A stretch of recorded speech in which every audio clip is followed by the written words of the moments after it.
Ora, boa tarde a todos, então. Temos quórum para começar.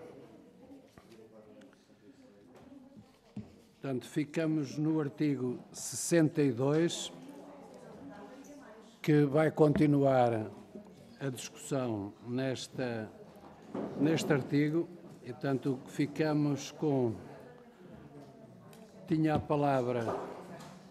Neste artigo tinha a palavra a deputada Mónica Quintela e depois tinha-se inscrito também o PCP e o Bloco de Esquerda. Portanto, não sei se a deputada Mónica Quintela quer continuar, se quer responder depois. Está bem. Então, dou a palavra desde já ao Partido Comunista Português, através da deputada Alma Ribeira. Muito obrigada, Sr. Presidente. Regressamos então ao artigo 62, que é o direito de propriedade privada, em que o PCP propõe um novo número sob a proteção da casa de morada de família, o que teria naturalmente implicações naquilo que são os despejos, mas também na execução de hipotecas. E ouvimos aqui todo um rol de argumentos centrado na ideia de que a propriedade privada é, e passo a citar, o direito a sonhar, palavras da senhora deputada Mónica Quintela. E aquilo que se questiona aqui é que direito têm a sonhar as pessoas que não têm onde dormir, que não têm um teto. E quando nós absolutizamos assim um direito, e a rua falou no sábado, quando absolutizamos assim um direito, aquilo que estamos a implicar na vida de milhares de pessoas é que essas vidas não se realizam. O direito a sonhar dos fundos imobiliários não é um direito que a Constituição deva conter. E do nosso ponto de vista, quando se diz que esta proposta é ideológica sim, tem a ver com a hierarquia dos valores. Se nós pomos em primeiro lugar o direito à dignidade humana e, portanto, à realização do conjunto de direitos fundamentais, ou se, à frente disso, está o direito, por exemplo, aos bancos remunerarem o seu empréstimo com as taxas que entenderem. É isso que estamos a discutir. E, portanto, podemos procurar encontrar defeitos na proposta, como também ouvimos na reunião anterior por parte da deputada Márcia Passos, que tinha a ver com a proteção da casa de morada de família, que é algo que tem um regime próprio, etc.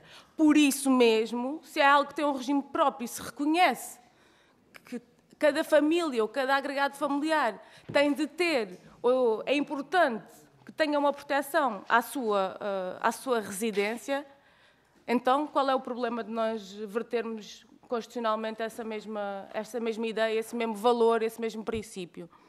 E, portanto, nós não conseguimos perceber que prurido têm os senhores deputados quando se está a tratar de restringir a propriedade privada simplesmente naquilo que toca à casa morada de família. Portanto, estamos a falar das pessoas que não têm alternativa onde ficar. Quando nós estamos a falar de limitar despejos e de limitar que os bancos fiquem com as casas para elas depois estarem vazias. É isso que nós estamos a falar. E eu julgo que as manifestações do sábado, mas tudo o que se tem passado nos últimos meses, de dificuldades imensas das famílias, em que houve recusa desta Assembleia da República, inclusivamente, em limitar o aumento das taxas de juros, em limitar a facilidade que os bancos têm de impor aumentos das prestações gigantescos, também revela que, se calhar, a Constituição não está a responder na frente do direito à habitação, que é um corolário do direito à dignidade humana. Hoje, não se considera, julgo eu, e também deixo a questão, que alguém pode ter uma vida digna se não tiver onde morar. Por ter o único pecado de viver do seu trabalho e, portanto, receber um salário que não lhe permite pagar uma renda ou uma prestação. É isso que está aqui a falar e, portanto, nós entendemos que há valores que são um bocadinho mais válidos e mais importantes do que a absolutização desta ideia da propriedade privada como um direito a sonhar. A questão aqui é que, nesta revisão constitucional e, em geral, nas decisões que se tomam, é se nós estamos a sacrificar gerações e gerações de portugueses, particularmente os mais jovens, sacrificando o futuro do país também, porque estes jovens não terão capacidade de formar uma vida, começar uma família, enfim, desenvolver-se. Se nós sacrificamos gerações e gerações de portugueses em nome de um direito que, aparentemente, os senhores deputados não reconhecem a cada um dos cidadãos, que é o direito de ter um teto, ter uma casa para morar. E, portanto, isso precisa aqui de ser definido e cada um se tem que colocar do lado que, efetivamente, representa os seus interesses e assumir essas opções, porque o que aqui se trata é de condenar, como está a acontecer agora, condenar gerações e gerações de portugueses que não conseguem assim desenvolver a sua vida num espaço de dignidade humana. Muito obrigado, Sra. Deputada. Antes de passar depois à deputada Mónica Quintela, que isto surgiu na sequência da intervenção, perguntava se mais algum grupo parlamentar ainda quer dizer alguma coisa sobre isto. Tem a palavra o deputado João Coutinho de Figueiredo. Muito obrigado, Sr. Presidente. Muito boa tarde a todos.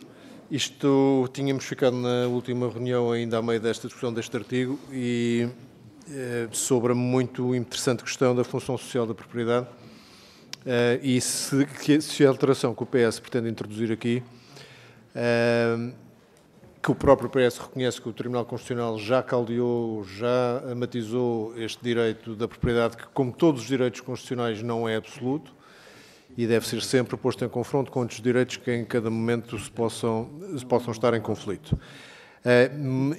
Exatamente este conceito de função social vai passar a ser mais um conceito que o Tribunal Constitucional se vai ter que debruçar e gerar mais uma vez indefinições na interpretação da nossa Constituição. Portanto, quando estes assuntos já se colocaram, o Tribunal foi capaz de dirimir sem necessitar de estar no texto constitucional.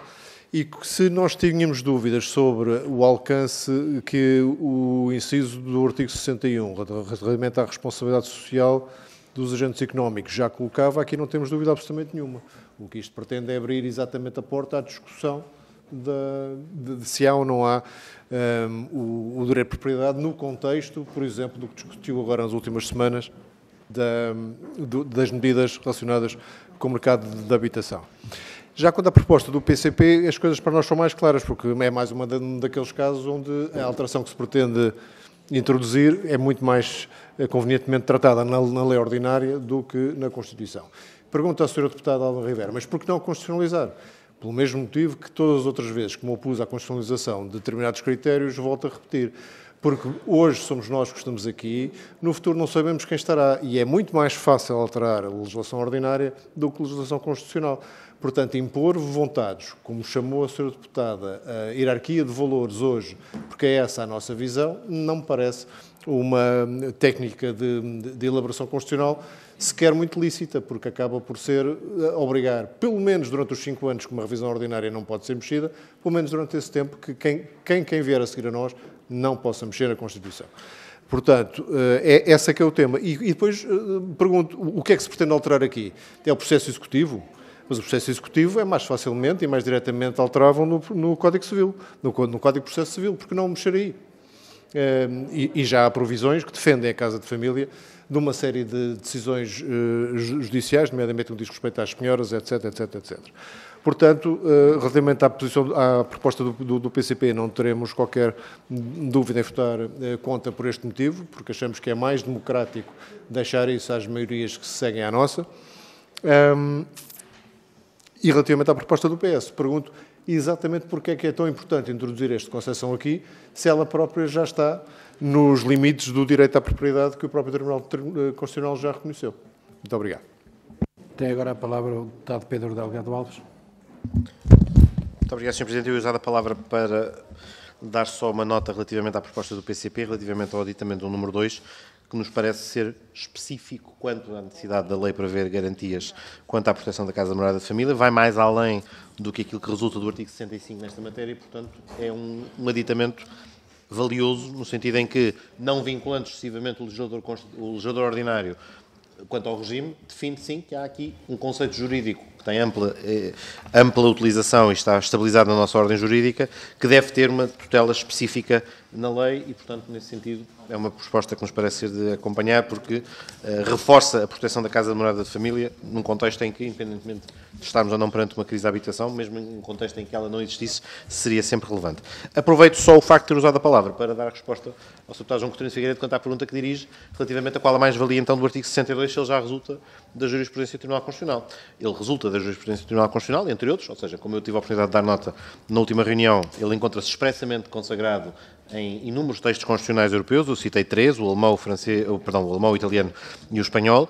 Ele é utilizado pelo próprio Tribunal Constitucional quando concretiza o direito de propriedade, portanto, nem sequer seria um conceito novo com o qual ele teria de trabalhar, portanto, não lhe é estranho, mas tem a vantagem, efetivamente, de trazer para o texto da Constituição algo que, apesar de estar hoje estabilizado na jurisprudência do Tribunal Constitucional, teria que permanecer estabilizado na futura jurisprudência do Tribunal Constitucional, porque uma inversão de jurisprudência no futuro não se antevê nenhuma delas, portanto, temos convivido pacificamente com esta redação até hoje e ela tem sido aceite uniformemente por todos os cultores do direito público ao direito privado, portanto, ninguém a questiona, mas ainda assim ter a garantia de que ela é um elemento identificativo da propriedade parece-nos relevante. Aqui, seguramente, é daqueles pontos em que há elementos ideológicos na discussão que estamos a ter, há vontade de assinalar que o direito de propriedade tem também esta componente. Verdadeiramente, como diz, se não estivesse cá e se não houver nenhuma alteração de posição do Tribunal Constitucional, o dia e a noite continuam a ser exatamente idênticos antes e depois desta alteração, mas ainda assim, até tendo em conta o quadro de direito comparado em que trabalhamos, é preferível, da nossa perspectiva, introduzi-la e, portanto, concordaremos em discordar, mas... Não, em relação a este, em que ainda por cima está tão no âmago, a pergunta, já agora estava com o microfone ligado, a pergunta que o Sr. Deputado agora me fazia era se faríamos isto para todas as jurisprudências consolidadas. Neste caso, sendo tão caracterizador da propriedade nos modelos de economia social que temos, e portanto sendo tão típico daquilo que encontramos Europa fora e até no modelo desenhado, no espaço político mais amplo em que nos integramos, é daqueles em que só vemos vantagem na sua inclusão. Obrigado. Agora a palavra a Sra. Deputada Catarina Martins. Muito obrigada, Sr. Presidente. Cumprimento todas e todos. Duas notas muito breves. Em primeiro lugar, para dizer que a função social da propriedade nos parece adequado. Não direi mais sobre isso. Em relação à proposta do PCP, que é uma proposta bastante concreta sobre a proteção da casa de morada de família no âmbito do direito à propriedade.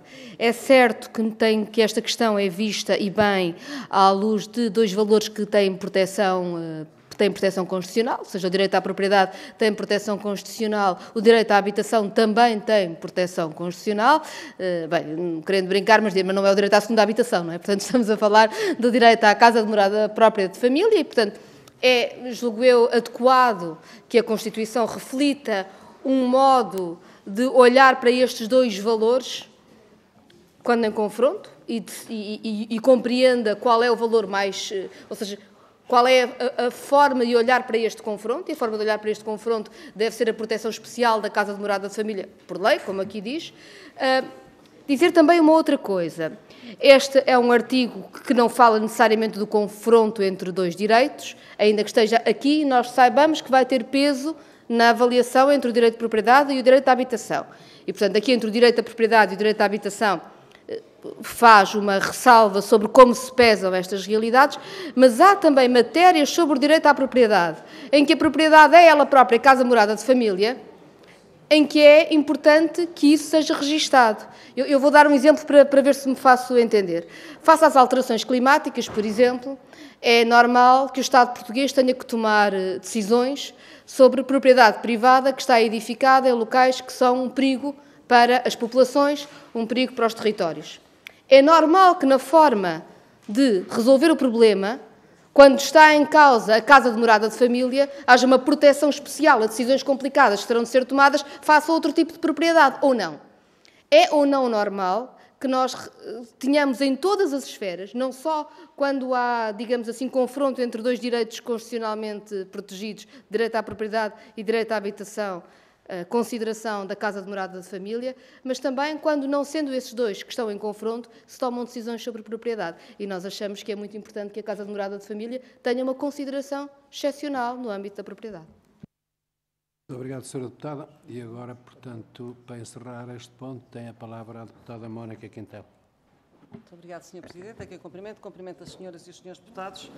Bom, eu não vou alterar o que disse na reunião anterior e, respondendo à Sra. Deputada Alma Rivera, sim, Sr. Deputado, o direito a sonhar, não viver à custa do Estado, o direito a sonhar, não condenar. A Sra. Deputada diz que estamos a condenar gerações de portugueses se não consignarmos na Constituição aqui o direito à casa morada da família. Eu acho que condenamos gerações e gerações de portugueses à pobreza se tivermos uma economia completamente estatizada e com os portugueses todos dependentes do Estado. O direito a sonhar, a lutar por uma vida melhor, a poder utilizar o elevador social e a se ingrar na vida. O direito a sonhar por ter uma vida melhor. E essa vida melhor, na nossa concepção ideológica, e por isso é que eu disse que tem aqui, é evidente que esta é uma proposta ideológica, na nossa concepção ideológica não passa por termos uma população dependente exclusivamente do Estado. A proteção da casa de morada de família, e por isso é que eu na anterior reunião lhe perguntei, porque hoje em dia, como sabe, por exemplo, mesmo com os divórcios e com as separações, o conceito de casa de morada de família é ampla. Porque é que qualquer família, por exemplo, um casal que se separe e que dê origem, por exemplo, a uma guarda ou uma residência alternada, qualquer um deles é casa de morada de família. Se formos constitucionalizar neste sentido, aquilo que está a acontecer é o que está a acontecer com os arrendamentos, senhores e senhora deputada, que é, eu e todos nós conhecemos senhorios que estão praticamente na miséria, que, fruto do congelamento sucessivo das rendas, não conseguem aumentar as rendas e, como tal, não fazem obras nos imóveis, obviamente, porque nem lhes compensa. Os inquilinos, por sua vez, também não vão fazer as obras, porque muitas vezes os contratos não autorizam que sejam feitas as obras e porque também, como costumam dizer, não fazem, enfim, não vão pôr ovos noutras galinhas e, portanto, não fazem as obras. E temos um património absolutamente decadente e temos, pior do que isso, que é as pessoas a não quererem arrendar as casas porque têm medo do nosso regime jurídico, têm medo e com razão, diga-se, têm medo e com razão do nosso regime jurídico ao arrendamento. Portanto, e mesmo aquilo que a senhora deputada falou relativamente aos bancos, pois é evidente que as pessoas contraem dívidas, vão contrair um mútuo para a aquisição de uma casa. E quando adquirem o mútuo, sabem que estão a pedir dinheiro para comprar essa casa. É evidente que se me pergunta, se pergunta se efetivamente as taxas de juros, todos nós estamos de acordo que as taxas de juros são absolutamente exorbitantes, mas temos aqui, ou a própria casa de morada da família é bem próprio, e como tal, aquilo que resultará da sua atribuição é aquilo que está disposto na lei civil, no Código Civil, relativamente em caso de separação, portanto, e já está expressamente disposto, isso já está previsto. E também, se houver um arrendamento, também quer a transmissão do arrendamento, a transmissão do arrendatário, quer em caso de divórcio, quer em caso de sucessão, morte e causas, também já está previsto na nossa legislação civil. Portanto, não nos revemos nesta constitucionalização aqui na proposta que faz. De resto, está o direito à habitação já está consignado no artigo 65. A senhora deputada Catarina Martins disse que, efetivamente, há o direito à habitação, mas não há um direito a uma segunda habitação. Pois não, senhora deputada, mas há o direito a que cada pessoa, com o fruto do seu trabalho, honrado, legal, lícito, possa adquirir as habitações que muito bem entenda e que elas não lhe sejam confiscadas pelo Estado, que é aquilo que lhe está a acontecer com este regime do arrendamento forçado que querem implementar. Isso aqui, e porque o que vai acontecer, isto é, uma coisa são os limites Desculpem materiais. Lá, eu passo a palavra para responderem se quiserem, mas não falam diretamente. Muito obrigado, Sr. Presidente. Uma coisa são as compressões que cada direito permite, porque não há direitos absolutos, coisa diferente são as violações grosseiras de um direito que é considerado, que nós consideramos e que está considerado como um direito fundamental, que é o direito à questão o direito à propriedade privada. Porque quando se fala na propriedade privada, não estamos só a falar de imóveis ou de casas, estamos a falar de várias. E direito à propriedade privada, a senhora deputada amanhã está a sair do supermercado com um saco de compras e eu tiro-lhe, por exemplo, metade das suas compras. É propriedade privada. Não, certo, mas estamos aqui a falar de várias, certo, morada de família, mas há aqui várias, mas estamos a falar, na discussão deste artigo, de várias propostas, designadamente também da proposta do Partido Socialista relativamente à propriedade. Portanto, nós entendemos que, efetivamente, esta questão da propriedade é uma questão ideológica, não nos revemos numa sociedade completamente estatizada, não nos revemos numa sociedade em que o direito fundamental, que qualquer pessoa possa ter o seu património sem que seja comprimido dentro daquilo que já está estabelecido na lei, como a questão das expropriações, possa permitir, portanto, e não iremos, como já disse, não vamos votar, não acompanharemos estas propostas para o artigo 62, nem do PCP, nem do PS. Muito obrigado. Sem prejuízo daquilo que está consignado nas Constituições Europeias e que, de resto, não é necessário estar aqui, porque a função social da propriedade já está incluída na própria sistemática dela. Portanto, não precisamos estar aqui a fazer este reforço, que mais tarde irá permitir extrapolações na qual não nos revemos. Muito obrigado. Senhora Deputada Catarina Martins. Muito brevemente, Sr. Presidente, só para dizer à Sra. Deputada Mónica Quintela que eu fiquei muito admirada pela sua intervenção, porque julgo que as minhas palavras não foram entendidas de todo.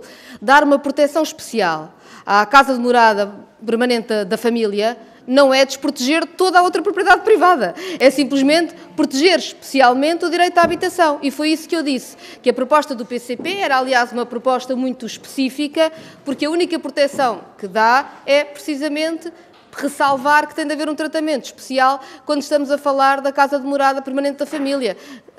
Nada das minhas palavras pode ser lido qualquer outra coisa e acho absolutamente absurdo, enfim, que se tente achar que proteger a casa de morada da família possa ser desproteger todo o resto do direito à propriedade privada. Isso é, aliás, uma forma de falar de outra coisa qualquer e não se discutir o que está aqui em discussão.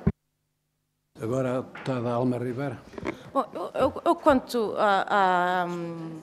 à retórica de que o problema é que não se deixa o mercado funcionar e, portanto, a habitação e a prosperidade estão limitadas porque o mercado não funciona, a realidade desmente, porque fizeram isso mesmo, deixaram um direito fundamental como a habitação, aliás, muito mais do que países que se consideram que têm um posicionamento mais à direita, deixaram nas mãos do mercado e está feito um lindo serviço. E estamos a ver as consequências disso mesmo. Portanto, a realidade acaba por desmentir essa teoria económica de que se impinge à colherada todos os dias pela casa adentro das pessoas. Agora, isso de facto a nós não nos surpreende. Aliás, foi o PSD e o CDS que aprovaram uma lei que é conhecida como a lei dos despejos. E, portanto, não nos surpreende minimamente essa concepção. Só um minuto. Desculpem lá, eu já disse várias vezes, às vezes não se adianta falar. Quando as pessoas estão a falar, o barulho não é admitido, senão não se consegue ouvir. É a palavra novamente. Bom, aquilo que já me parece que vai um pouco mais longe do que aquilo a que o PSD já nos habitou é esta forma escancarada de culpabilizar as pessoas pela sua situação económica, por serem pobres. Que culpa tem uma pessoa de trabalhar e não conseguir sair da pobreza? Como 1/3 dos trabalhadores em Portugal que são pobres, trabalhando, não trabalham honradamente, só trabalham honradamente aqueles que compram, nomeadamente com recurso a mecanismos imobiliário. Esses é que trabalham honradamente e que, inclusivamente, como vem aqui dizer, o direito a sonhar de não viver à custa do Estado. Pois então, comecemos por retirar as benesses que o Estado dá exatamente a esses fundos imobiliários e esses bancos e esses grupos económicos, que é quem acumula a propriedade.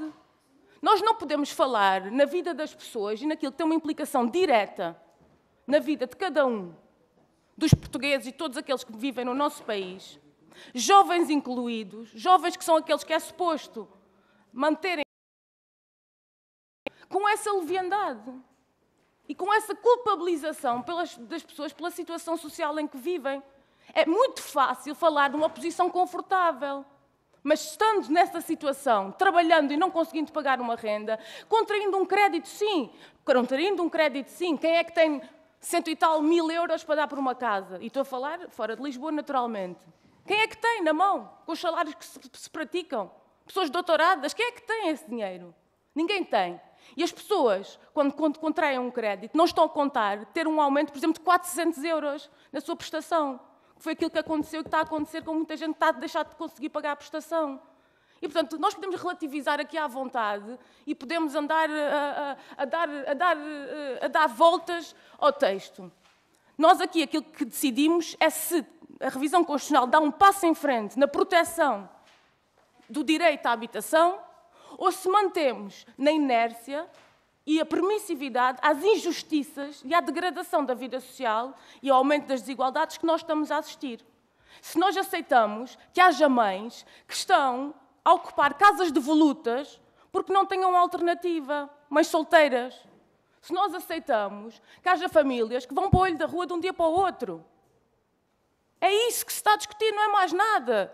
É aceitar se os jovens que hoje estão na casa dos 20, 30 anos vão conseguir sair alguma vez da casa dos pais ou vão deixar de viver num quarto e podem finalmente, por exemplo, se quiserem, ter um filho.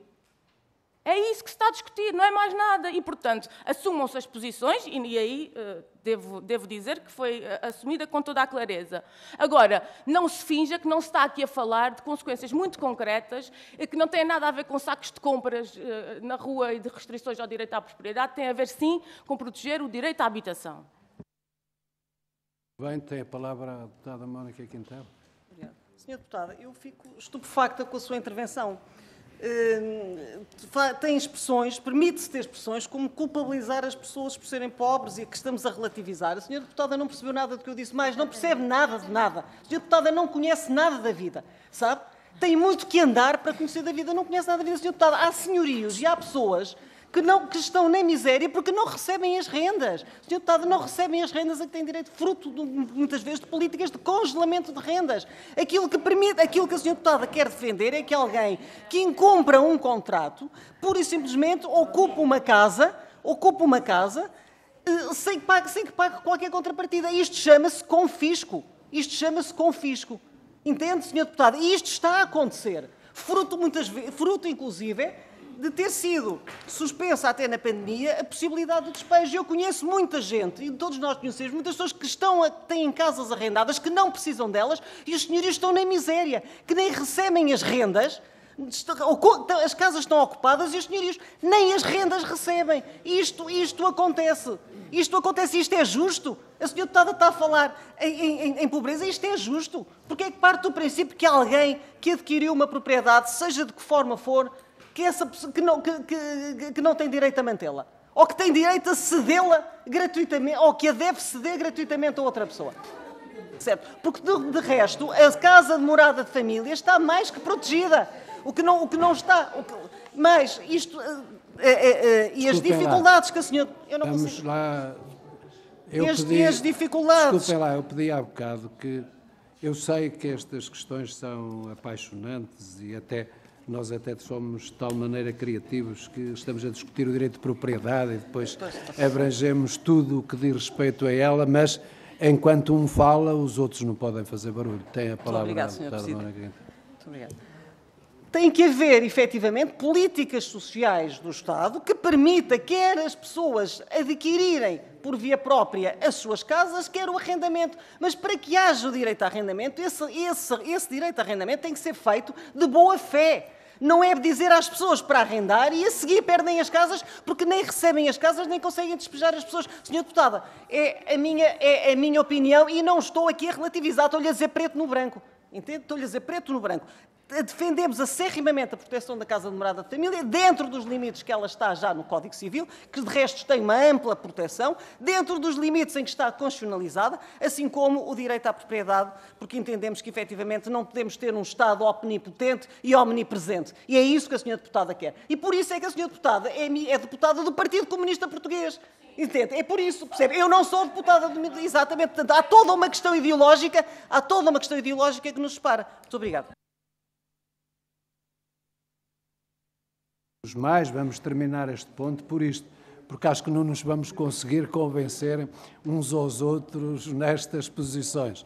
Ideologicamente as questões estão postas, com as razões perfeitamente Mas, Sr. Presidente, eu queria reduzíveis. propor que os deputados que defendem a função social da propriedade trouxessem as suas coleções de arte, de Sim, vinhos, mas não isso sei é quê, outra- para a próxima reunião. isso aí é Eu dava-lhe uma função social. Isso agora é outra questão que, sim, mas é para responder à arte. À arte.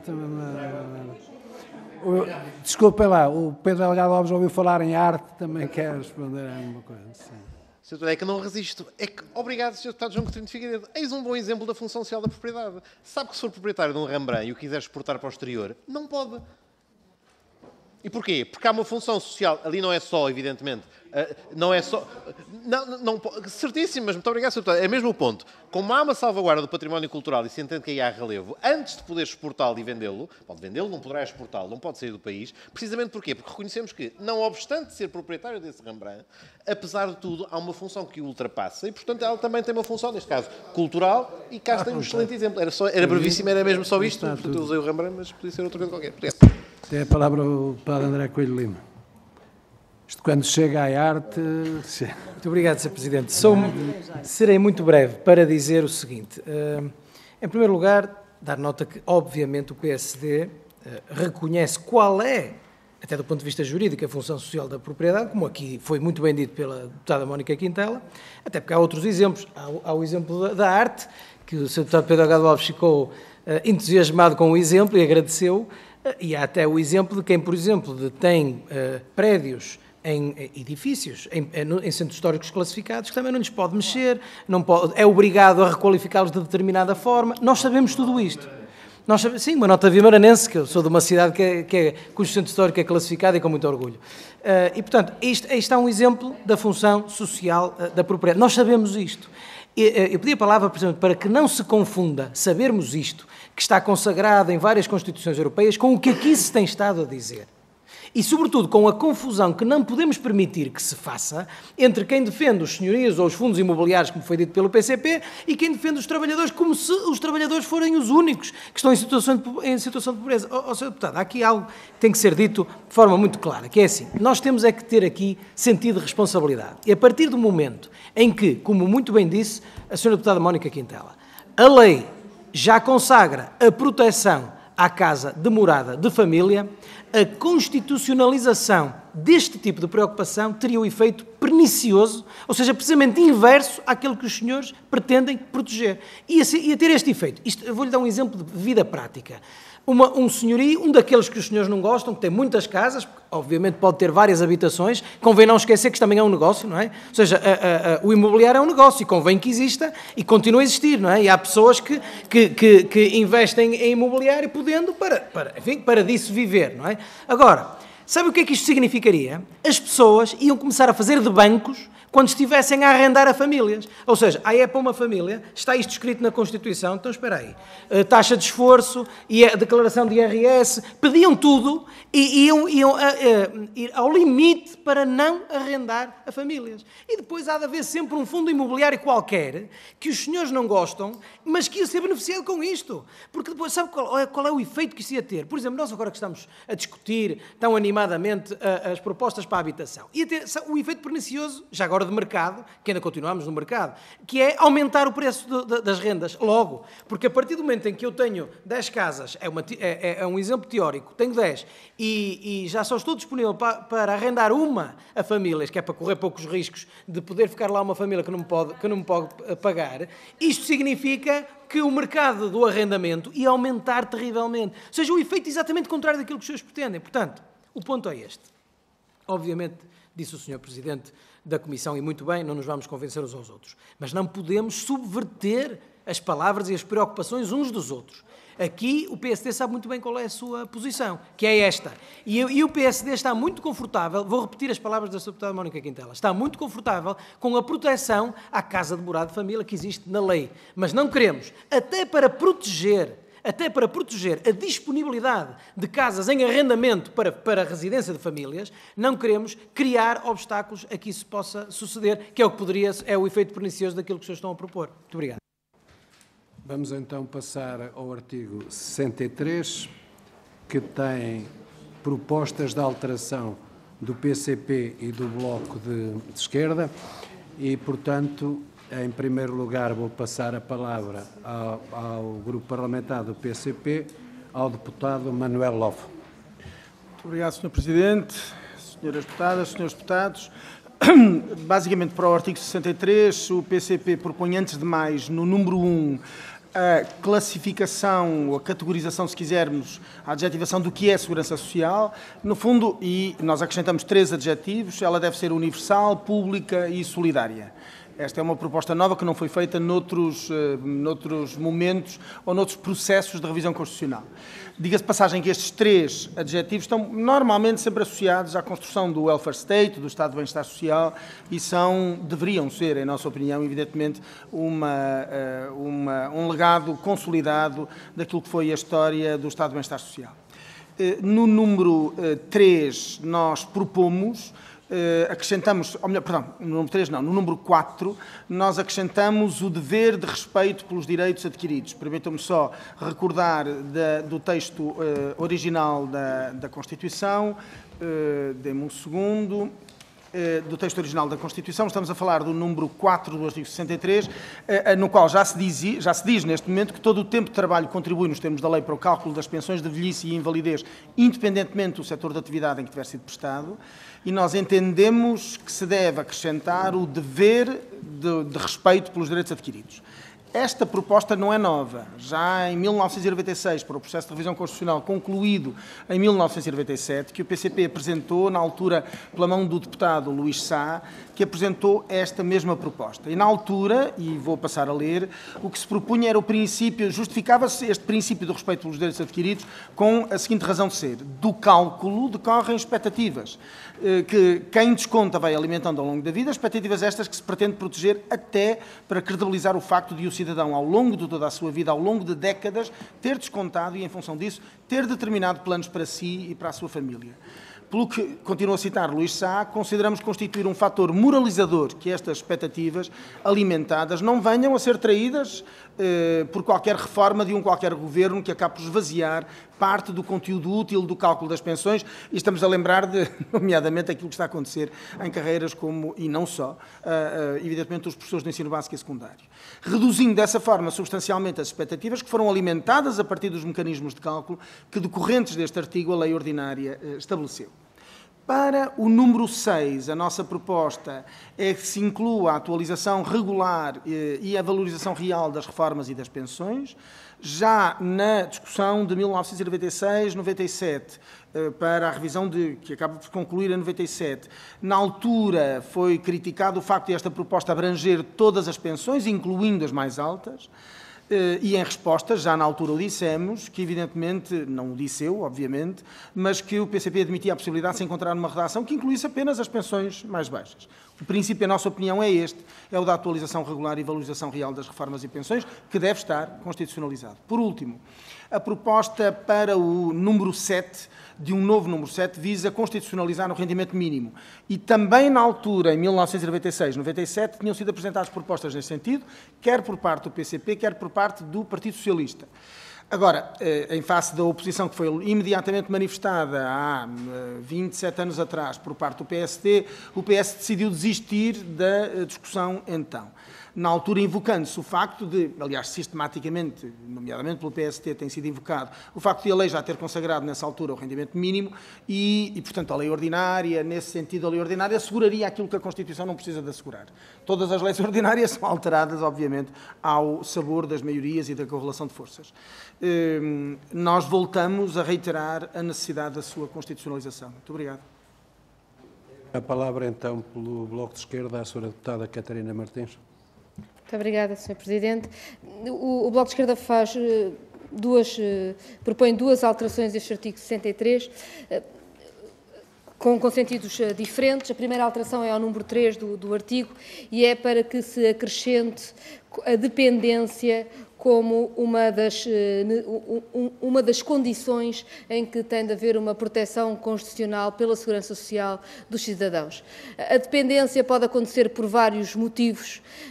Na verdade, estão elencados neste artigo uma série de motivos por qual pode existir dependência, mas há condições de dependência que não são nem doença, nem velhice, nem sequer incapacidade para o trabalho.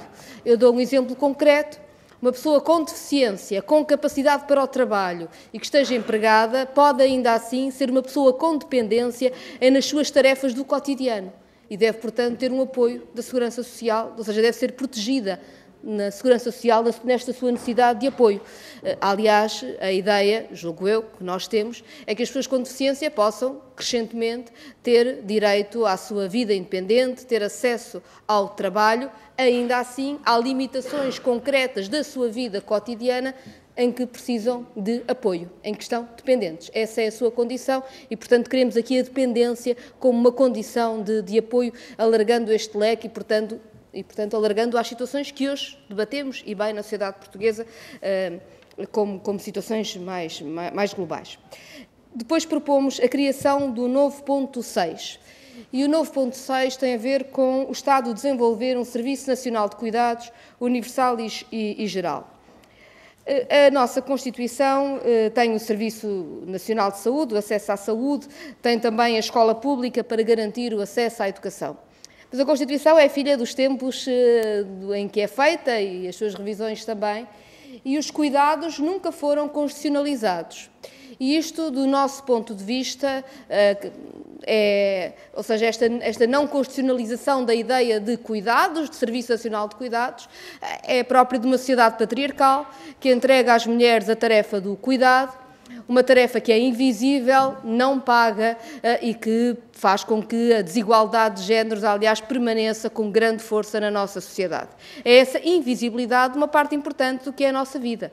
As crianças precisam de cuidado, as pessoas mais velhas precisam de cuidado, as pessoas doentes precisam de cuidado e entregamos às mulheres essa tarefa não paga, tarefa invisível e uma necessidade que o país tem na organização da sua sociedade, que é assim uma tarefa que em vez de ser uma condição de igualdade, é pelo contrário, uma condição de desigualdade e de agravamento da desigualdade de género.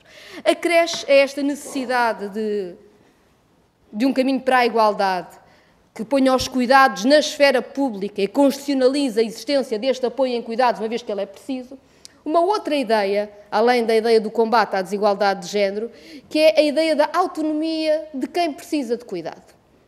O direito ao cuidado é um direito de cada um, de cada uma. Uma pessoa na velhice tem direito a um cuidado e tem direito a um país em que haja um Serviço Nacional de Cuidados que lhe dá o cuidado de que precisa. E isso tem de ser da esfera pública, uma responsabilidade do Estado. O Estado tem responsabilidades na saúde, deve ter responsabilidades no cuidado. E quem não ficou chocado nos últimos tempos com as notícias que saíram, por exemplo, sobre os estabelecimentos residenciais para pessoas idosas, ou os lares, como comumente são conhecidos, enfim, quem não ficou? Toda a gente ficou chocada, naturalmente. Mas precisamos de ser claros. É possível chegar-se a esta situação de degradação dos cuidados que são prestados, porque não existe nenhuma responsabilidade pública em Portugal, sequer de planeamento destes cuidados e de oferta destes cuidados.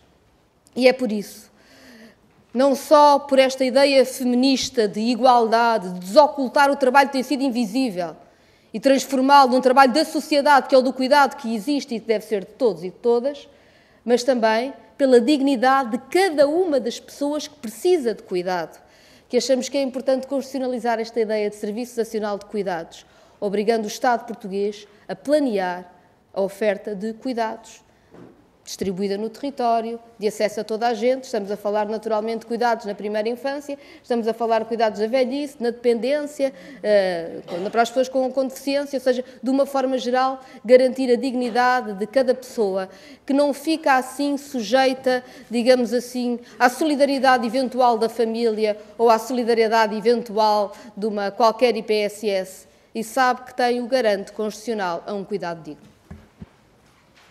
Agora, vou passar a palavra aos partidos que não têm alterações, mas querem falar sobre elas. Passo desde já a palavra ao Partido Socialista, ao deputado Pedro Delgado Alves. Muito obrigado, Sr. Presidente. Se me permitir, começaria pelas propostas do PCP, aliás, pela ordem inversa, dando nota de que, de alguma maneira, o Sr. Deputado Manuel Lopes faz a leitura correta da omissão, se quisermos chamar-lhe assim, no projeto de revisão constitucional do PS, do número 7, similar ao que o PCP propõe, é a mera aritmética parlamentar que o determina, ou seja, sabendo que ela já foi apresentada anteriormente e que não teve acolhimento, não a voltámos a apresentar, enfim, na ótica de que nas revisões constitucionais a máxima da água mole e pedra dura nem sempre funciona e, portanto, não a apresentamos, mas acompanharemos com o voto favorável a proposta, uma vez que também nos parece, enquanto partido que esteve na criação do rendimento social de inserção, com outra designação na altura, naturalmente é a matéria que continuamos a acompanhar.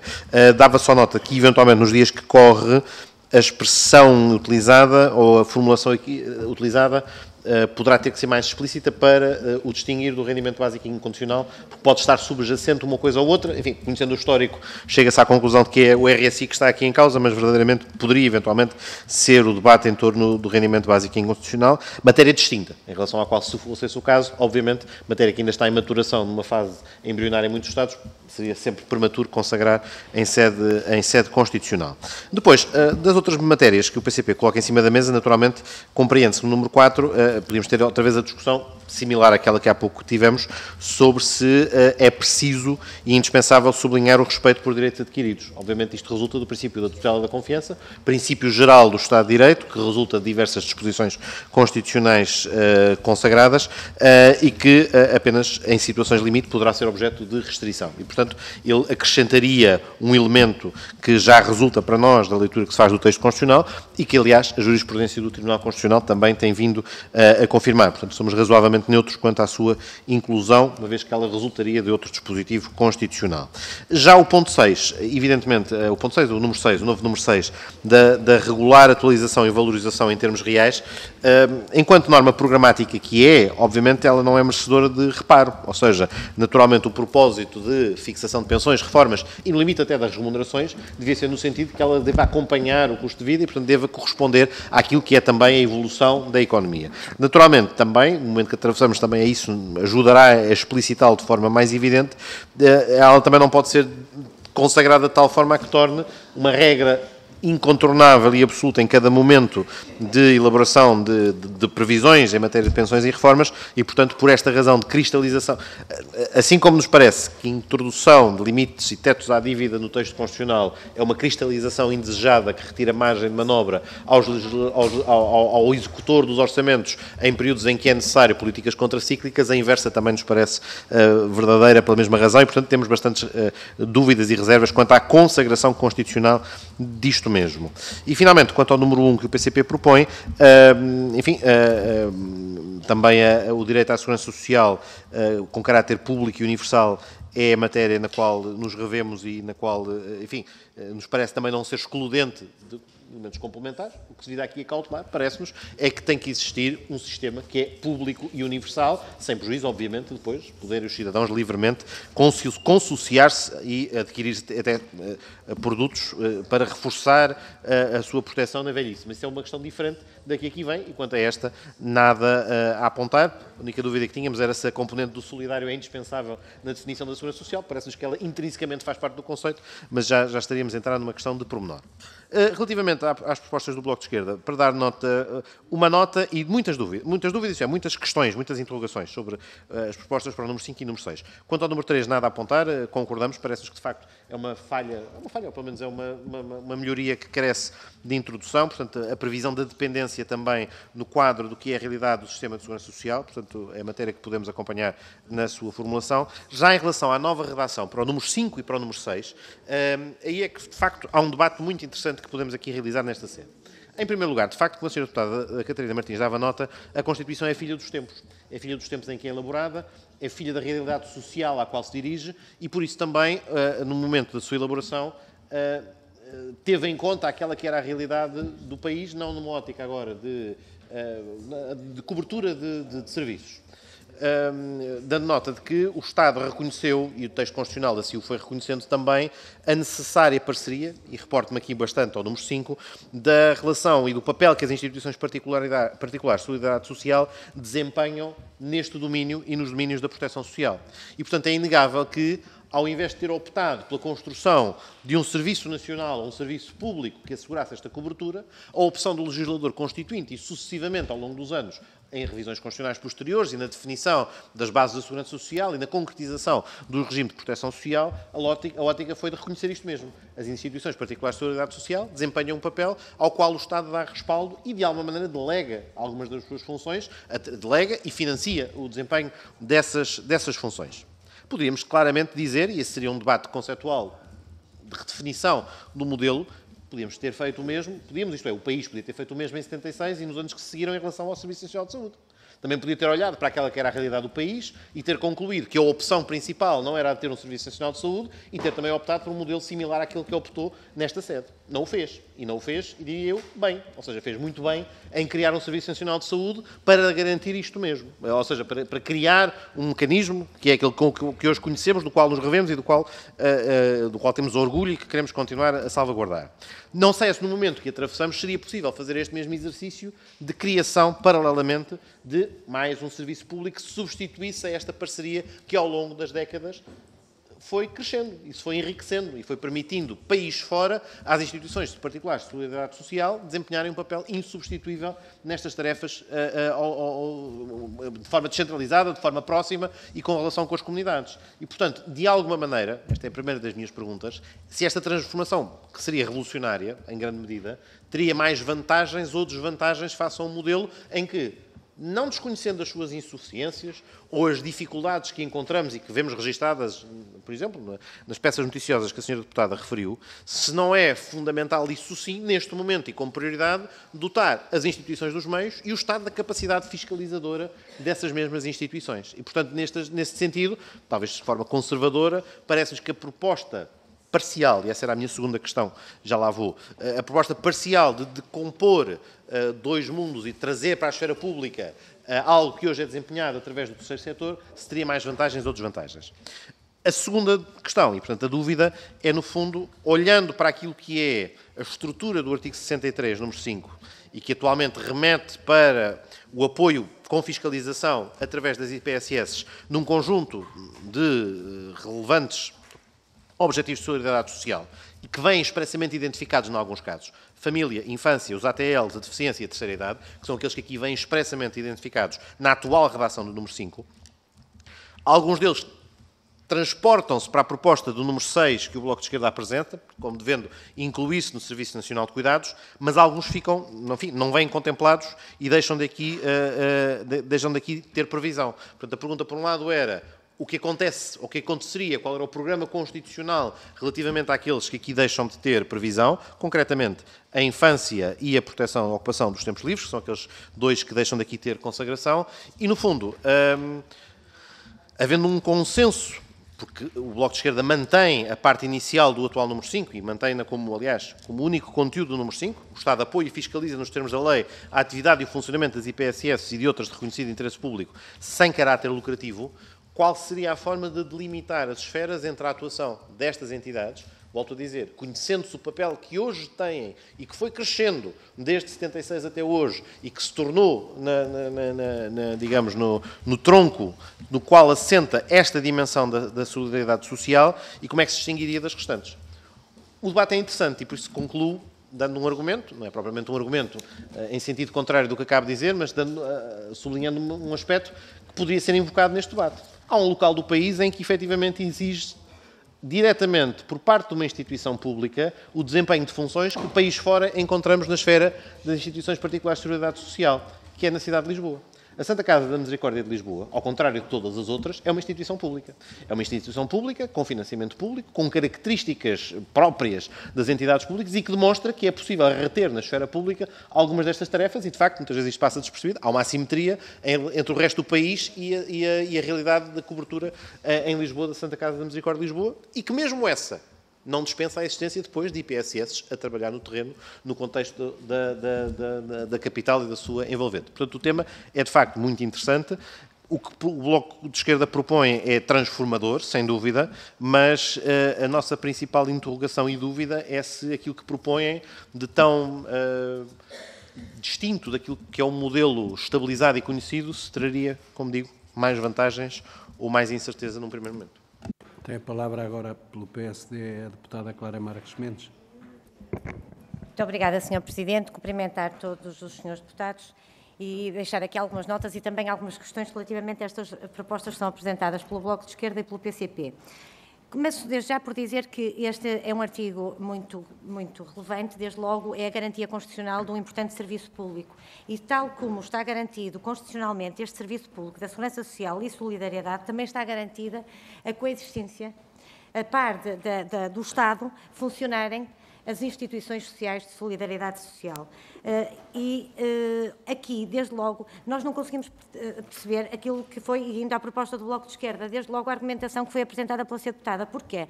Porque acabou de invocar uma situação que foi a situação dos lares, esquecendo-se que se não fossem as instituições sociais ou as instituições particulares de solidariedade social, nós não tínhamos sequer as vagas que são necessárias para acolher os nossos idosos.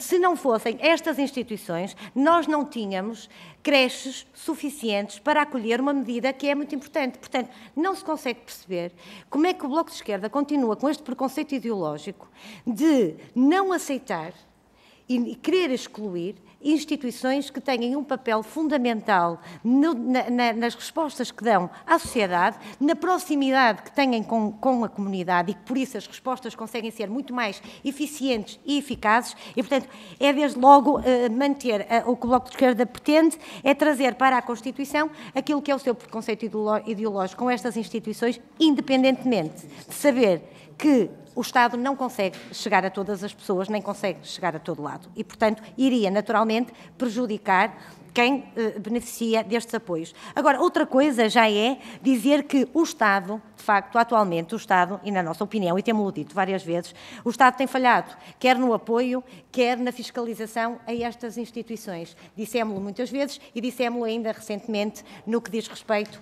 aos acordos de cooperação e também àquilo que acontece, nomeadamente, com as situações dos lares ilegais e de determinadas situações que se passam em lares que o Estado tem sido mais reativo e, portanto, não tem sido proativo e, portanto, de facto, está aqui a falhar. E eu acho que o que deveríamos aqui alterar, se fosse o caso, era reforçar este apoio e esta fiscalização. Portanto, nós não conseguimos entender esta argumentação, se por um lado se mostram preocupados, por outro lado querem excluir um parceiro fundamental nas respostas às pessoas. E depois também não conseguimos perceber porque é que foram retiradas algumas, diria, valências deste artigo, desde logo o que diz respeito à infância, porque a remissão que o artigo 63, na redação proposta atualmente pelo Bloco de Esquerda, faz para os artigos, exclui efetivamente alguns artigos da Constituição. Não sei, pode ter um propósito que não esteja a ver e, portanto, deixava também esta questão.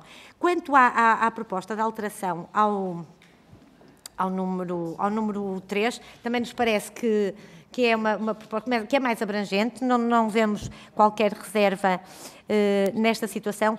Talvez, não sei, mas isto seria ponderar o que será exatamente, esclarecer as situações de dependência que ficariam abrangidas, não sei, mas isto é só uma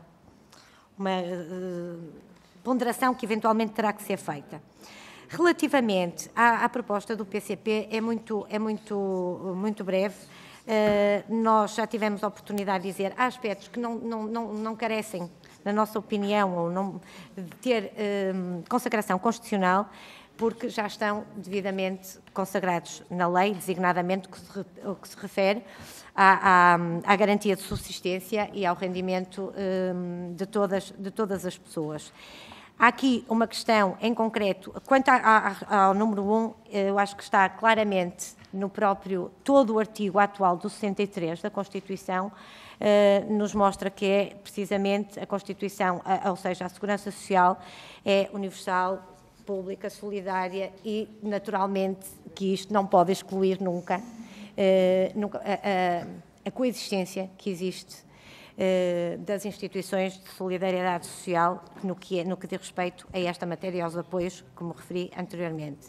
Quanto à questão do número 6, temos bastantes reservas a esta proposta de alteração, sobretudo porque poderemos ter que ponderar devidamente, e aliás, de certa forma, concordamos com aquilo que foi referido pelo Partido Socialista, ponderar situações que eu acho que atualmente são acauteladas na legislação, não nunca no sentido de não cumprir leis, porque nós fomos os primeiros a dizer, e o PSD foi o primeiro a dizer no que diz respeito às pensões, que o Governo não podia rasgar uma lei, tal como fez, e não atualizar as pensões, mas naturalmente que este artigo temos algumas reservas à forma como está redigido. E, portanto, neste momento, são estas as considerações que temos a fazer relativamente a estas alterações e, naturalmente, aguardar aqueles que possam ser eventualmente os comentários. Se mais alguma coisa houver a dizer. Muito obrigada. Tem a palavra agora o Sr. Deputado pelo Chega, Rui Paulo Sousa. Obrigado, Sr. Presidente, caros colegas. Relativamente à proposta do Bloco de Esquerda, concordamos que, de facto, uma das principais incumbências do Estado consiste na organização do sistema de segurança social. Este deve ser universal, participado, unificado e geral. E, por geral, entenda-se que consiga abranger todo o tipo de situações de falta ou diminuição dos meios de subsistência ou de capacidade para o trabalho. Portanto, tanto deve proteger na doença como no desemprego. Desde que, obviamente, com conta, peso e medida e sem abusos. O Chega é favorável a isto. O que o Bloco de Esquerda vem propor é um desenvolvimento do que existe, garantindo um Serviço Nacional de Cuidados universal e geral. Somos favoráveis a este Serviço Nacional, desde que seja para quem realmente precisa dele e em condições muito específicas. Pessoas com deficiência, idosos dependentes, que não tenham capacidade económica para custear os serviços que precisam. Em relação às propostas do PCP, no que diz respeito às pensões, merecem o nosso acolhimento. As pensões devem, sim, ser regularmente atualizadas e valorizadas. Não sabemos se será necessário colocar esta referência no texto constitucional, mas, de facto, é algo que deve ser tido em conta. Também estamos de acordo com a necessidade que todo o tempo de trabalho deve contribuir para o cálculo da pensão. Já no que diz respeito à lei de assegurar a todos os cidadãos um rendimento mínimo, aí, obviamente, temos muitas dúvidas. A lei deve, de facto, assegurar um rendimento mínimo, mas sim a todos os trabalhadores. Quem não quer trabalhar, de acordo até com as vossas perspectivas, não tem de facto de o fazer, mas também, obviamente, não deve ter o direito a qualquer rendimento. Obrigado. Tem agora a palavra o Sr. Deputado João Coutinho de Figueiredo. Muito obrigado, Sr. Presidente. Artigo 63, as propostas do Bloco de Esquerda são, aliás, introduzidas com uma expressão bonita de que as Constituições e as suas revisões são filhas dos tempos.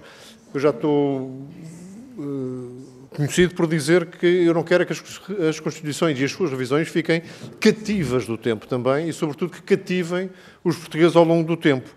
E neste artigo 63 isso volta a ser um risco, porque relativamente à alteração que o Bloco de Esquerda propõe para o número 3, viu-se a dificuldade que a deputada Catarina Martins teve em definir o que é que seria dependência neste caso.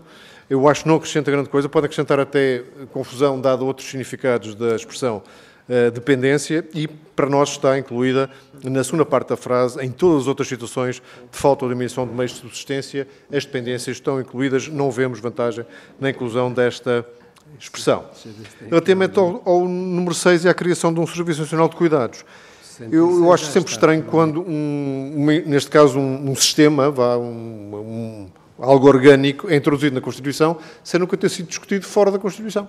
Nunca discutimos isto, nunca vimos o que é que isto queria dizer e estou bastante de acordo com o deputado Pedro Delgado Alves que a forma como o Sistema Nacional de Saúde nasce a partir de um conjunto de direitos constitucionais garantidos e nasce para os cumprir, para os satisfazer, parece-me bastante mais saudável, passa aqui o paralelo com a saúde, parece-me bastante mais lógico, mais seguro, mais sólido do que estar a impor um sistema já à partida que, pela própria redação do que aqui está, fazendo referência aos artigos 67, 71 e 72, já estão assegurados, já estão previstos constitucionalmente, já são salvaguardados constitucionalmente, e devemos discuti-lo fora da Constituição, não limitando, não tornando os tais portugueses do futuro cativos do que viemos aqui a decidir. Os princípios, penso que não são discutíveis, nós estamos solidários com eles, até porque, contrariamente ao que o PCP depois propõe, nem sequer há um caráter público, mas apenas universal e geral deste Sistema Nacional de Cuidados, acho que devem ser discutidos fora do âmbito constitucional, antes de nos comprometermos a nós e às gerações futuras com esta redação. As propostas do PCP são 4 alterações a 4 pontos distintos deste artigo 63. não iremos acompanhar nenhuma delas por motivos diferentes.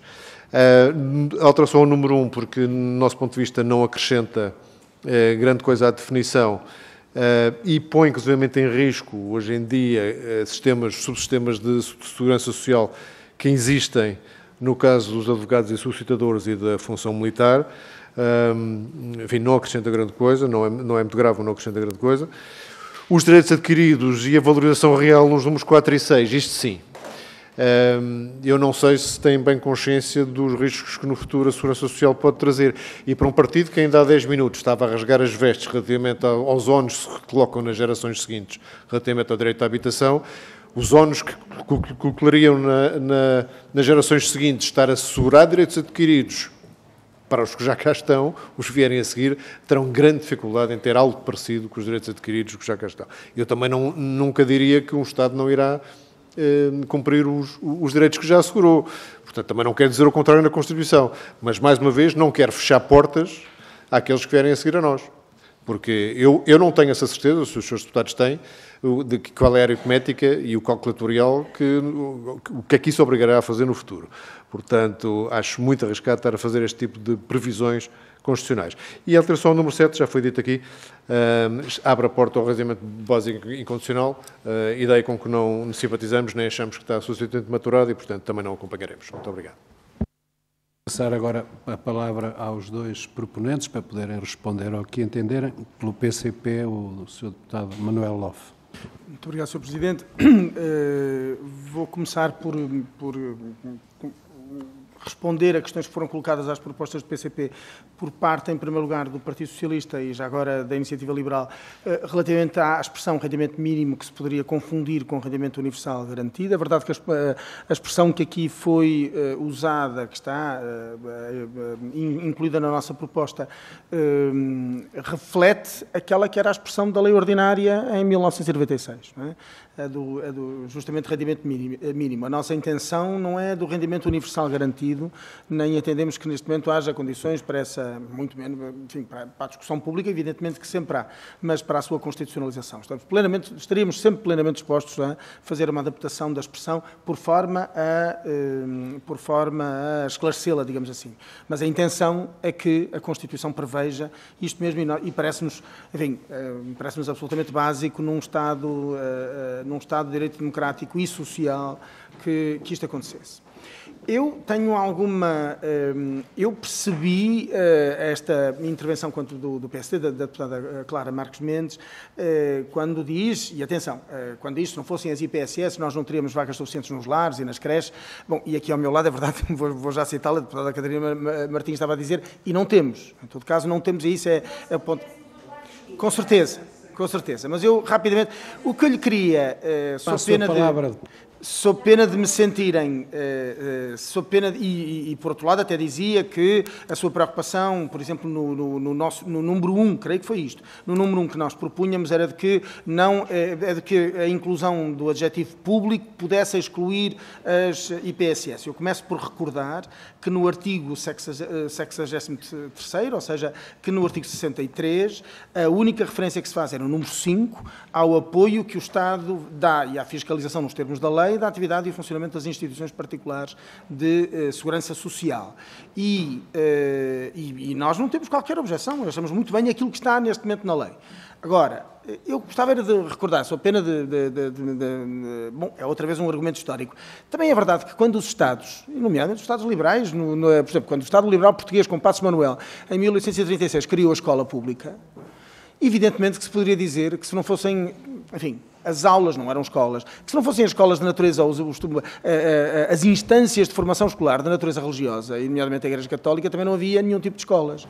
A senhora deputada, nós sabemos, mas a intenção do Estado e de Passos Manuel em 1836 era vir dizer, independentemente de haver formação, mais um arremedo de formação escolar, de um sistema escolar gerido pela Igreja Católica, compete ao Estado oferecer educação pública, que a transformou, já o sabemos, em universal e obrigatória. Bom, e gratuita, em teoria, pelo menos.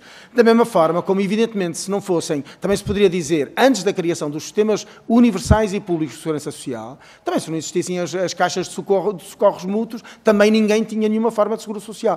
Eu creio que o argumento não colhe. Porque justamente a questão é que estamos aqui a discutir, estamos a discutir a Constituição. Qual é a missão que o Estado...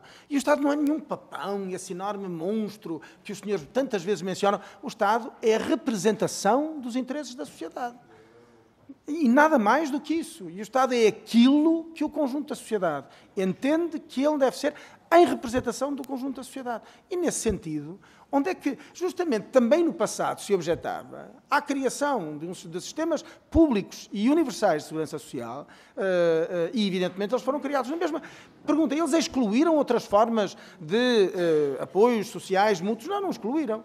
Mas o que nós estamos a definir na Constituição é que deve ser um sistema, como nós dizemos justamente, universal, público e solidário. É uma missão do Estado. Por último, da nossa parte, não temos objeção alguma, nenhuma das propostas que são feitas pelo Bloco de Esquerda e acompanhá-las-emos.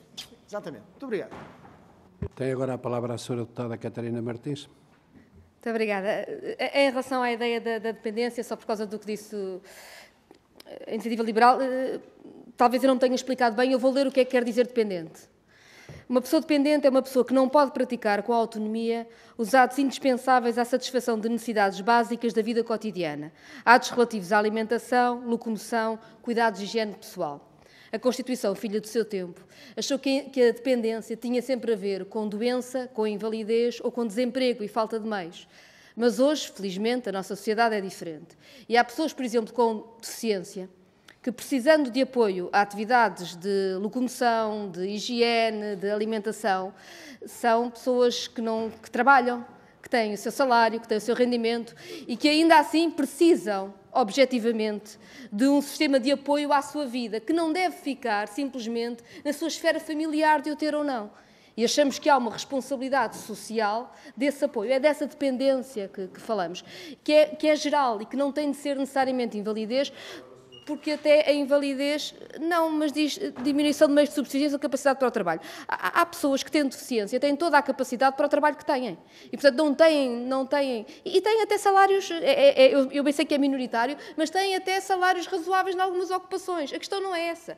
A questão é que nós não devemos, ou seja, nós não devemos colocar sempre no campo da caridade, digamos assim, o reconhecimento de que há situações de dependência em que precisamos, enquanto sociedade, de apoiar as pessoas. Porque eu espero, hoje, neste momento sou uma minoria, eu espero que deixem de ser uma minoria, as pessoas com deficiência, que têm trabalhos remunerados, com remunerações na média ou até mais elevadas das que são praticadas no país, em alguns casos, e que ainda assim precisarão sempre de apoio na locomoção, ou na alimentação, ou na higiene, e que não devem, pura e simplesmente, ficar descartadas para o campo pessoal, para o campo da família, que é um campo de enormes desigualdades, como sabemos também. É um campo onde seguramente haverá, em muitas situações, muita solidariedade, muito amor, mas também é um campo de desigualdades. E é um campo de, enfim, muito difícil num país, ainda por cima, como sabemos, condenamos tantas pessoas a serem cuidadores informais. Alguns querem ser e devem ter proteção para o ser, noutros casos não tem sentido. E nós devemos ter respostas para os casos em que isso não tem sentido e as pessoas terem autonomia. É disso que se fala. De perceber que a dependência é um conceito muito mais vasto e será crescentemente, se tivermos formas de emancipar as pessoas, julgo que o será. Em relação ao Serviço Nacional de Cuidados, para responder à senhora deputada Clara Marques Mendes, repare que o Bloco de Esquerda não diz que não quer as instituições particulares de solidariedade social. Não é isso que está em causa, nem as tiramos do artigo. E repare, eu não tenho que dizer que funciona tudo... Eu não tenho... No artigo mantém-se que há instituições... mas repare o seguinte... Eu não tenho de dizer que tudo está mal para se dizer que há um problema grave no país estrutural. Ou seja, eu não tenho que dizer que as IPSS são todas terríveis ou não fazem a sua função para reconhecer que há um problema estrutural no país de cuidados, porque ele existe. E existem IPSS que fazem um trabalho ótimo e ainda bem que o fazem porque o Estado não faz nada. Imagine se as IPSS não faziam, ainda estávamos pior. Mas o problema é que não chega. Ou seja, não temos uma resposta estruturada, não temos uma resposta planeada. E este é um problema muito grande. É que quando o Estado entende que os cuidados são uma questão de solidariedade, de caridade, de família e não uma questão de organização da nossa vida social, o Estado não é capaz de planificar cuidados. Ter um Serviço Nacional de Cuidados significa um Estado que é capaz de perceber quais são as necessidades que vai ter para os vários tipos de população de cuidados ao longo da vida, ainda mais um Estado em que a população está a envelhecer, e é capaz de planear essa oferta com dignidade, com segurança e universal para que toda a gente possa ter acesso.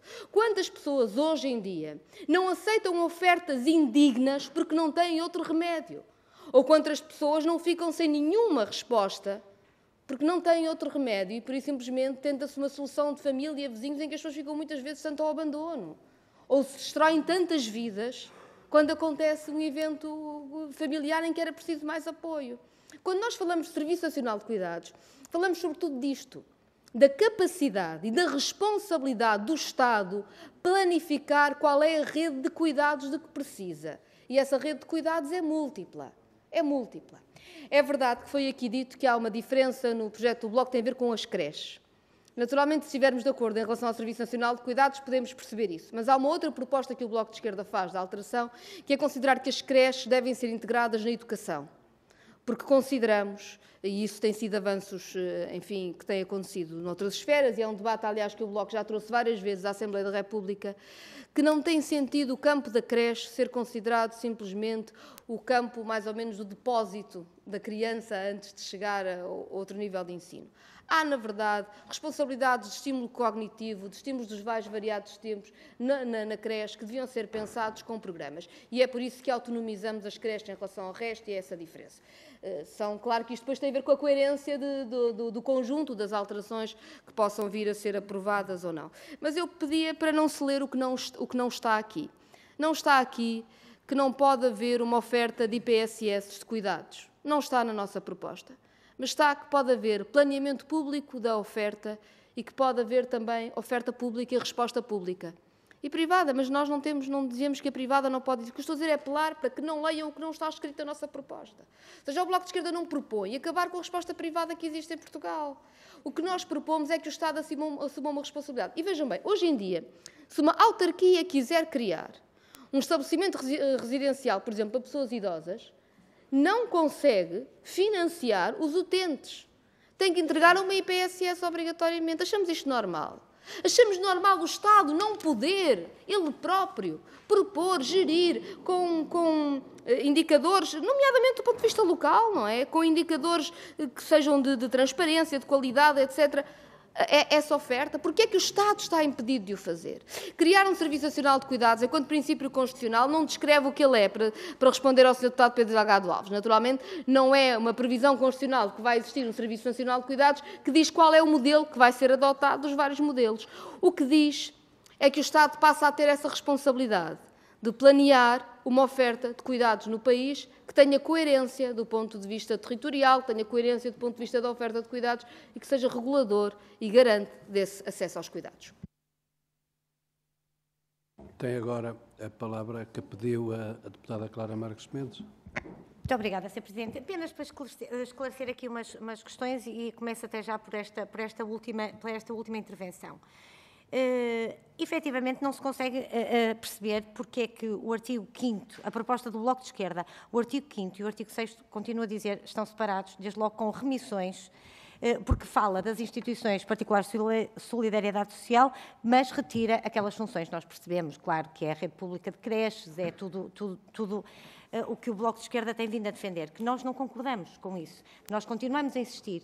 Todos estes serviços, todas estas respostas podem ser dadas pelo Estado, mas também por isso é que o Estado também tem a cooperação das instituições. E, portanto, nós continuamos a achar, e esse levantamento até concordamos. E até relembro que o PSD tem sido o partido que tem vindo a insistir com o Governo, e aliás foi até aprovado por unanimidade aqui no Parlamento, um projeto de resolução precisamente para levantar as respostas que existem. Estamos a falar do caso das creches, porque deu problemas, porque o Governo não sabe exatamente onde é que as vagas são mais necessárias, porque nós pedimos, inclusive, que fosse feito um levantamento por freguesia. O Governo, o que existe é na Carta Social e não vai ao encontro das necessidades das famílias, tendo em conta as freguesias, e, efetivamente, nós pedimos esse levantamento. Esse levantamento deve ser público e privado. A nós interessa-nos que as respostas cheguem às pessoas. A natureza da instituição não é o mais importante.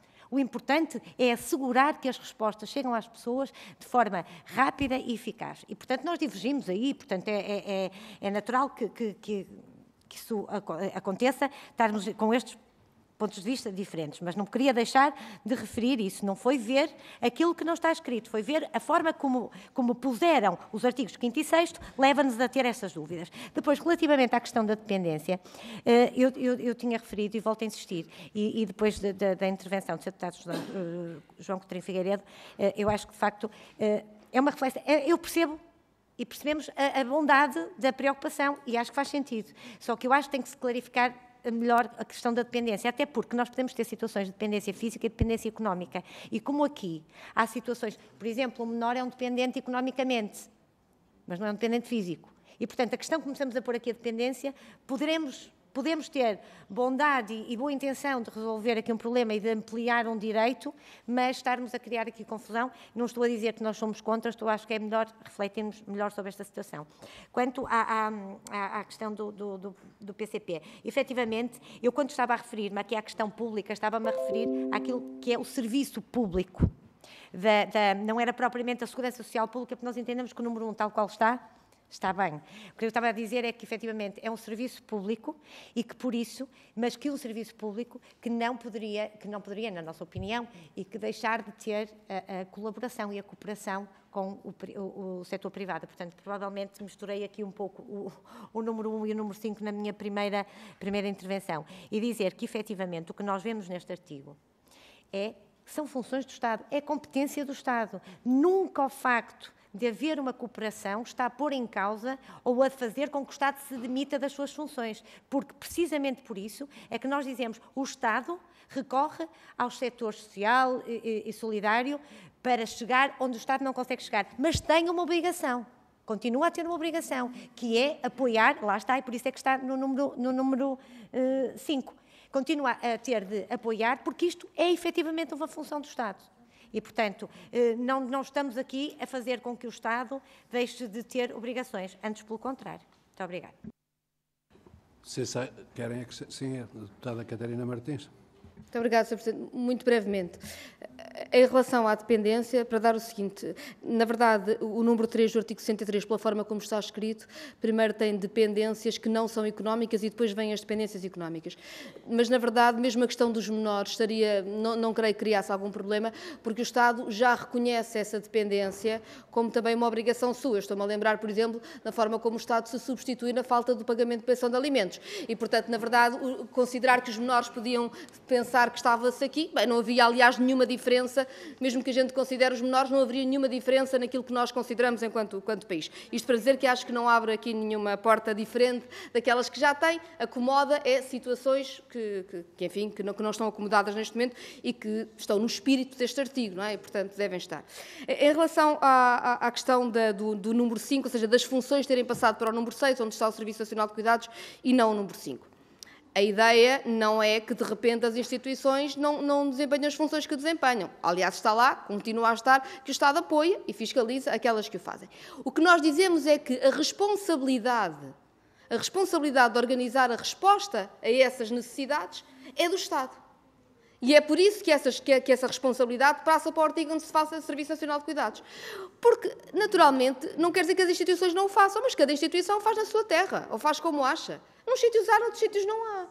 E, portanto, se não há uma responsabilidade pública de garantir que existe essa oferta em todo o território, nós teremos mais ou menos o que calha.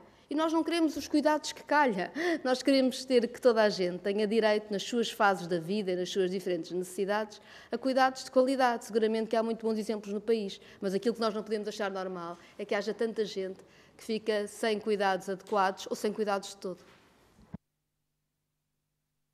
Pronto, está encerrado o artigo 63 Eu agora tenho aqui um problema que tenho que pôr a toda a Comissão e o problema é sempre o mesmo, que é nós, numa reunião de mesa e coordenadores, além daquilo que eu já vos mandei, da última que não teve quórum, para pensarem, é pensar nesta também, sob pena de, com os deputados únicos ou com situações semelhantes, não podemos continuar para levar isto a efeito. E é o seguinte, é pedido do LIVRE, que não pode estar presente, pede o adiamento do 64A, 64B, 65 e 66, porque é onde o LIVRE tem propostas de alteração.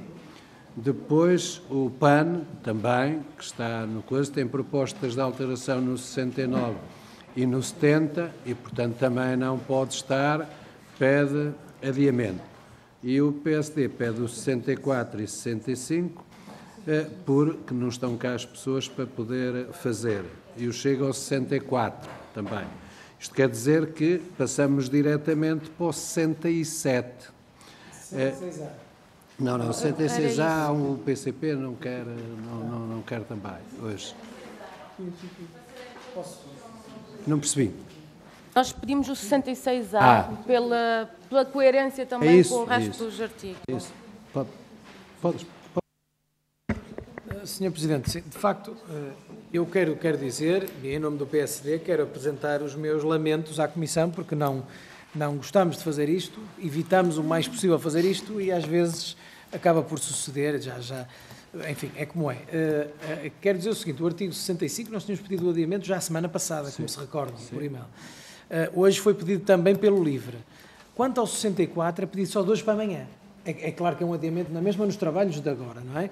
Nestes que estão, do dia de hoje, terça-feira, mas é só de hoje para amanhã, por um impedimento de última hora do deputado que ia intervir sobre esta matéria e queremos que intervenha. Deixa-me só terminar, se não se importa.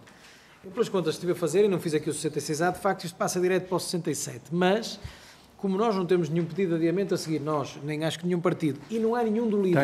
Tem o PAN no 69 e 70.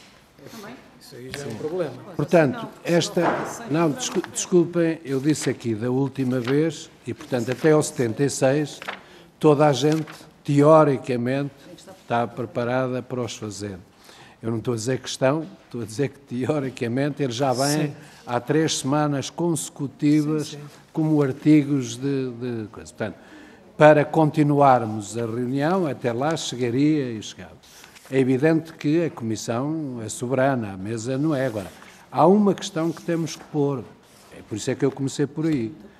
Além daqui, eu já coloquei para estudarem para a próxima reunião de mesa e coordenadores, porque nós temos que ter uma comissão com tempo, mas tem que ser eficaz, não podemos estar aqui toda a vida, e muito menos com este tipo de trabalhos a acontecer, porque o que vai acontecer, muitas vezes, com as comissões de inquérito que estão ao lado, com as comissões que estão a fazer sistematicamente 2 e 3 vezes por semana, e com essas situações, vamos nos deparar, principalmente nos partidos únicos, com este tipo de situação. E nós temos de tomar uma decisão, que é, não pode esta comissão parar, até pela dimensão que tem e pelo prazo que tem e pelos artigos e as propostas que tem, compadecer-se com isto. Temos de tomar uma decisão se haja ou não haja adiamento, quem estar, quem não estar, passa à frente, até porque isto, eu acho que isto nem é muito grave, porque estamos na primeira leitura, pois há outra leitura, não prejudica sequer a votação final.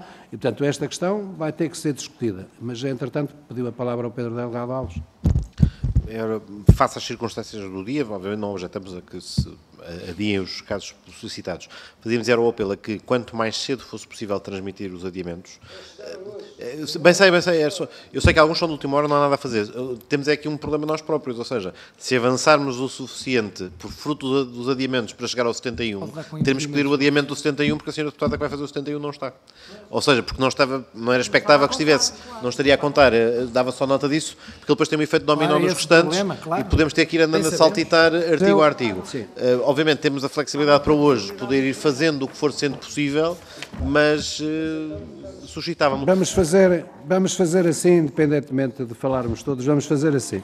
para não desperdiçarmos a reunião de hoje, até porque é mais produtiva que amanhã, conforme eu vejo o plenário, pouco tempo vai existir, que aquilo deve acabar perto das 7h30, ou 8 menos um quarto, porque eu vi hoje do plenário. Vamos fazer uma coisa. Temos que decidir esta questão no próximo dia 12. Primeira questão, porque não volta a acontecer aqui isto, ou sim ou não. E, portanto, nós temos obrigação de decidir lá. Hoje, para podermos continuar, o que podemos fazer é, nós vamos passando para os artigos que estamos cá até ao 76, quem puder fazer e não tiver nenhum entrar para os fazer, faz-se, quem tiver, fica também adiado e até ao 76 vamos tentar que o tempo da reunião dê. Portanto, eu pergunto, vamos para o 67, há algum problema em discutir o 67? Portanto, vamos discutir o 67, há propostas de alteração do Partido Socialista, do PSD e do Chega. E, portanto, vamos passar ao PS... Peço imensa desculpa. Não? Não. Portanto, passamos para o 68 Sim. também. Não estava a contar chegar lá. O 68 é do PCP a alteração, é do PCP e, não havendo nada em contrário, passamos a palavra à deputada Alma Ribeira. 8. 67 o PS não pode. Portanto, 68 a deputada Alma Ribeira. Já agora dou nota que nós estamos em condições de fazer o 68 e o 72A também. Já seria um avanço. Sr. Presidente, só para simplificar, eu a partir do 67 não tenho nada. Não, mas tu não tens nenhuma proposta. Não tenho preparações. Não. Portanto, está certo. Posso inventar aqui, mas não... Está certo. Adiaram 6 artigos. Não, é para amanhã se... Os meus assessores não são de... Teoricamente é.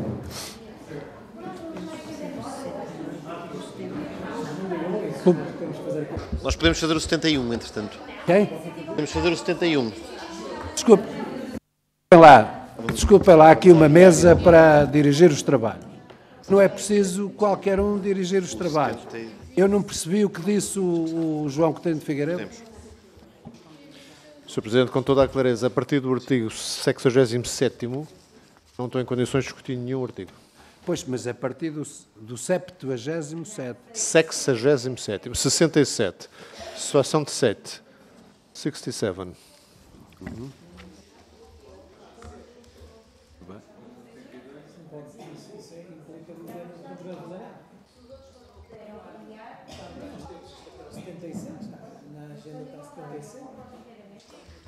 Mas as pessoas por causa disto fazem os cálculos de os artigos que se vão discutir em cada reunião.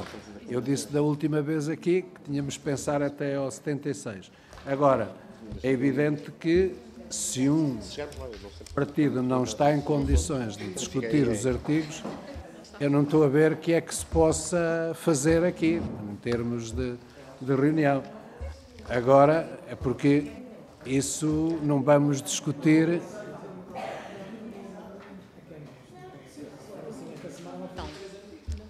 Não, esta semana exige que no dia 12 se tomem decisões sobre estas matérias. Portanto, estão todos conscientes de que não há condições para que hoje continue a reunião. Primeiro, fruto dos adiamentos que aqui são pedidos. Segundo, fruto de alguns partidos não estarem preparados a partir deste artigo, com o argumento de que havia 5 ou 6 ou 7 que davam para a reunião de hoje e, portanto, não há que lhe fazer nesta matéria. Agora, eu peço-vos uma coisa, e isso peço com sinceridade, já não vai ser amanhã, é evidente que isto não resolve. Amanhã temos estes que estão para trás, que chegam e sobram. Agora, vão todos os partidos à próxima reunião de coordenação, no dia 12, os representantes dos partidos, como é lógico, os coordenadores, porque há 2 questões para decidir e que não podem ser adiadas mais, porque nós vamos recomeçar isto já no dia 11 de abril, que já passaram os primeiros 3 meses disto. E eu fiz uma reflexão que vos chegou na ata, que não tem decisões, onde acho que a devemos apreciar. Primeiro ponto. E segunda, esta dos adiamentos, eu acho que a resposta radical a isto, para não dar o que está a dar aqui hoje, é fazermos sempre os artigos todos. Paciência, eu sei que os partidos únicos têm dificuldades, mas também têm que distribuir as dificuldades por onde têm propostas de alteração. Porque se não tiverem propostas de alteração também não há grandes problemas. Portanto, essa é a questão essencial. E, portanto, essas duas questões vão ter que ser resolvidas, porque senão não podemos continuar com este tipo de situação. E não vale a pena discutirmos... Sim, tem a palavra o André Coelho.